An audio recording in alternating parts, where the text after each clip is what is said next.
আসসালামু আলাইকুম সকল ভিউয়ার্স, আশা করি সবাই ভালো আছেন। তো হঠাৎ করে আমি আপনাদের মাঝে একটা বিষয় শেয়ার করার জন্য চললাম। তো বিশেষ করে যারা এলএসডি নিয়ে চিন্তিত তাদের উদ্দেশ্য আমার এই ভিডিওটি বানানো। তো আমার একটা ছোটোখাটো খামার আছে, দেখতে পারতেছেন এখানে আমার 3টে গরু। আর আমি এই ভিডিওটি নিতেছি এখন রাত্রের বেলা, যেহেতু আমি সারাদিন সময় পাই না গরুকে সেবা যত্ন করার জন্য। তো আমার এই গরুটা প্রায় আজ থেকে 7 থেকে 8 দিন আগে এলএসডি রোগে আক্রান্ত হয়েছে। তো আমি যেভাবে এর বিষয়টি আমি লক্ষ্য করতে পারছি সেটা হচ্ছে, চলো এই গরুর বয়স ছিল আমার 4 মাস বয়স, বাচ্চার বয়স। আর এই গরুটার মা হচ্ছে এটা। তো হঠাৎ করে সকালবেলা আমি গরু বের করে রাখার পর দেখতেছি, তো ওর মায়ের বুকের যে উলানটা আছে সেই উলানগুলো অনেক ফোলা। কারণ যেহেতু এই বাচ্চারই দুধ খায়, তো সে সঠিকভাবে দুধ খাইতে পারতেছিল না। তারপর আমার মনে হলো যে যেহেতু আমার এর আগে আরও 3টে গরু আক্রান্ত হয়েছিল, আমি ভালো করছি, তো লক্ষণগুলো আমি বুঝতে পারতেছিলাম। তো আমি বাচ্চার কাছে তাড়াতাড়ি গেলাম এবং তার মাথায় এভাবে হাত দিয়ে দেখতেছি আসলে কী অবস্থা। দেখি মাথায় ছিল প্রচণ্ড গরম, গাটা গরম ছিল। তো তারপর আমি যেটা বিশেষ করে লক্ষ্য করি তার এই সামনের অংশটুকু, কারণ আমার আগের যে গরুটা ছিল এরকম এখানে ফুলে গিয়েছিল। তো এখন এটা দেখতেছেন, এটা ছিল একদম ক্ষত সৃষ্টি হয়েছে একটা। আর ক্ষতটা হওয়ার কারণ হচ্ছিল, যেহেতু ভিতরে গোটা হয়েছিল, গোটাটা শুকে যাওয়ার কারণে উপরে ক্ষতটা সৃষ্টি হয়েছে। তো আর একটা বিষয়, সবচেয়ে ভালো বিষয় হচ্ছিল, আপনারা যদি কখনো এরকম সমস্যায় পড়েন বা বাচ্চা গরুর হলে দেখা যায়, বাচ্চা গরু বড় গরু যেটাই হোক না কেন, তার পাটা লক্ষ্য করবেন। তো আমার ফার্স্ট টাইম এই গরুর পাটা ফুলে গেছিলো এক এক জায়গায়। এই যে আমি এখানে শার্ট দিয়ে বেঁধে রাখছি, তো শার্টের হাতাতে বেঁধে রাখছি এই জন্যই, এখানে যেন মাছি না বসে, মশার যেন না বসে। এটা হচ্ছিল আমার পদ্ধতি। তো আমি এই লক্ষণ হওয়ার পরেই আমি আসলে যেসব চিকিৎসা দিছি সেগুলো আপনাদেরকে জানাবো স্টেপ বাই স্টেপ। তো আপনারা আমার ভিডিওর সঙ্গে থাকুন। তো আমি যে চিকিৎসাগুলো দিছি সেগুলো দেখেন। এটা হচ্ছে মক্সিলিন ভেট। এটা যেহেতু আপনার এখানে 1 গ্রাম, তো এটা আমি দেখা যায় 1 গ্রাম না দিয়ে, যেহেতু আমার বাচ্চার বয়স 4 মাস ছিল, তো এটাকে আমি 1 গ্রাম না দিয়ে দিছি হচ্ছিল তার অর্ধেক। এটাকে আমি 5 দিন ডোজ দিয়েছি।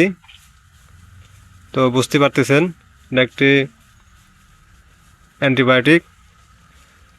তো অনেকে বলে অ্যান্টিবায়োটিক দেওয়া ঠিক না। আসলে আমি আমার যেহেতু নিজস্ব খামার, নিজস্ব গরু, আমি নিজে রিস্ক নিতেছি। বাদ বাকি সব কিছু আল্লাহর উপর নির্ভরশীল। কারণ দেরি করা যাবে না, দেখা যায় দেরি করতে গেলে আমার সব লস।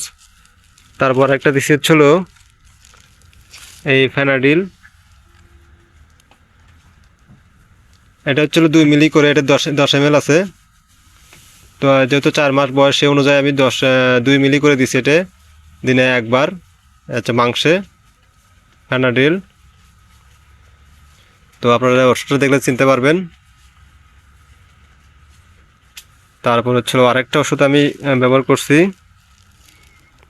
এটা যেহেতু 2 মিলি করে আমি ব্যবহার করছি হচ্ছিল এটা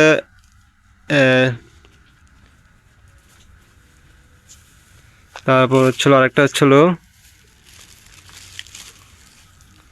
রিফ। এটা হচ্ছিল ব্যথার ওষুধ। এটা 10 ml, এটা আমি 3 ml করে মারছি এটা দিনে একবার করে। তো একটা 3 ml করে মারলে দেখা যায় 3 তারিখে 9 দিন যেতেছে। যেহেতু আমার গরুর ব্যথা একটু বেশি ছিল, তা আমি আরেকটা ডোজ, 2 ডোজ একটু বাড়াই দিছি। 3টে ওষুধ গেল। তারপর হচ্ছিল আরেকটা আছে আপনার হচ্ছিল, এর সাথে আমি যে ওষুধটা খাওয়া দিচ্ছি সেটাকে আপনাদের দেখাবো। আরেকটা হচ্ছিল, এটা হচ্ছিল ডাজ ভিএস পাউডার। এটাও খুব ভালো কাজ করে, রোগ প্রতিরোধ ক্ষমতা বাড়ায়।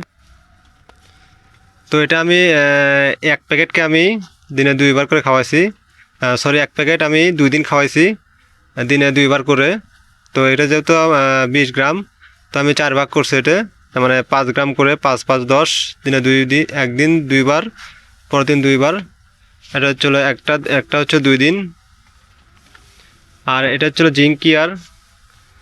তো জিঙ্ক কেয়ার আমি হচ্ছিলো 20 ml করে দিনে 2বার করে খাওয়াইছি এটা। তো এর ছিল আমার চিকিৎসা। এখানে আমার দেখা যায় খরচ তেমন একটা যায় নেই, টোটাল মিলায় সব মিলে দেখা যাচ্ছে 1,000-1,200 টাকা হবে মেবি। তো অনেকে ভাবেন যে আসলে চিকিৎসাটা আমি এত দামি ভিতর দেবো না। তো আসলে দামি বলতে কি, আসলে যেহেতু গরু পশু পাখি তারা অবলা জীব, তাদের কষ্টটা আসলে যারা খামার করে তারা খুব নিতে পারে না। তো আমারও কষ্ট সহ্য হয় না, এই জন্য আমি আমার সহজ উপায়ে যেন তাড়াতাড়ি ভালো হয়ে যায়, তার জন্য এসব চিকিৎসা করতেছি। তো এসব চিকিৎসার মাধ্যমে আমি আমার আগের 3টে গরুকে ভালো করছি। তো এটাও হয়েছিল, দেখেন এটাও আলহামদুলিল্লাহ সুস্থ হয়ে গেছে। তো এর আগে ওই কালো গরুটার একটা বাচ্চা ছিল, ষাঁড় বাচ্চা, সেটাও এরকম হয়েছিল। তো আলহামদুলিল্লাহ ভালো হয়ে গেছে। তো আমি এসব ওষুধগুলো আমি প্রত্যেকবার ব্যবহার করি, শুধু একটু ডোজটা কম বেশি করে। এটা যেহেতু 4 মাস, এটা যদি 8 মাস হতো তাহলে এটা 3-এর জায়গায় 4 ml দিতাম। তো বুঝতে পারতেছেন।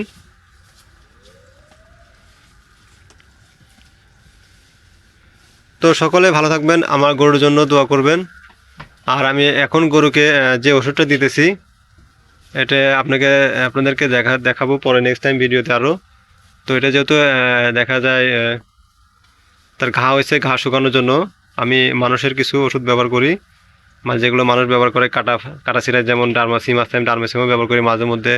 তারপর যদি পোকার লক্ষণ দেখা যায় আমি তারফিন তেল ইউজ করি। তো আসলে আমি আপনাদেরকে এই গরু সম্পূর্ণ চিকিৎসা আগে দেখাইনি, এই জন্যই আমি 3টে গরু যেহেতু ভালো করছি, আল্লাহর রহমতে ভালো হয়েছে।